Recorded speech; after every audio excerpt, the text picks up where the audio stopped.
Судскиот совет го разреши судијата Енвер Беџети од Апелацискиот суд Скопје. Тој лани се најде на црната листа на САД под сомнежи дека земал мито за судскиот процес за масовното прислушување во кој беше обвинет поранешниот директор на УБК Сашо Мијалков. Во образложението на Советот пишува дека е разрешен поради потешка дисциплинска повреда, со што тој е недостоен за функцијата судија.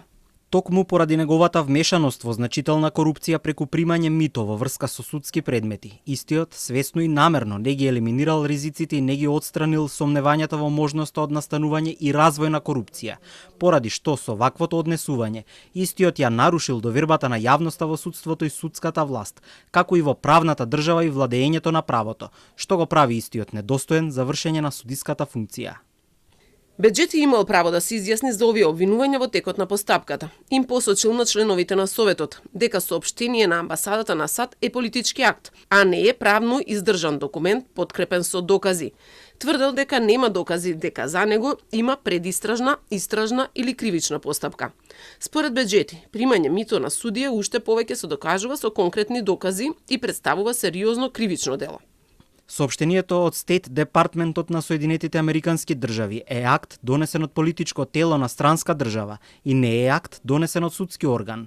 Самата постапка која е водена од политичкиот орган Стейт Департмент на САД е еднострана постапка без засегнатото лице да е запознато дека против него се води било каква постапка. Какви импликации би имало доколку истиот овој орган го повлече судијата од така наречената црна листа? Инаку предметот Таргет тврдина беше главен предмет од аферата за масовното прислушување. Мијалков првично беше осуден на 12 години затвор.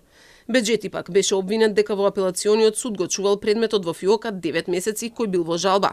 Поради ова изби скандалот со поранешната председателка на судскиот совет Весна Дамева, на која и беше направен пуч и тогаш беше разрешена од претседател. Подоцна се докажа дека незаконски е разрешена и беше вратена на истата функција.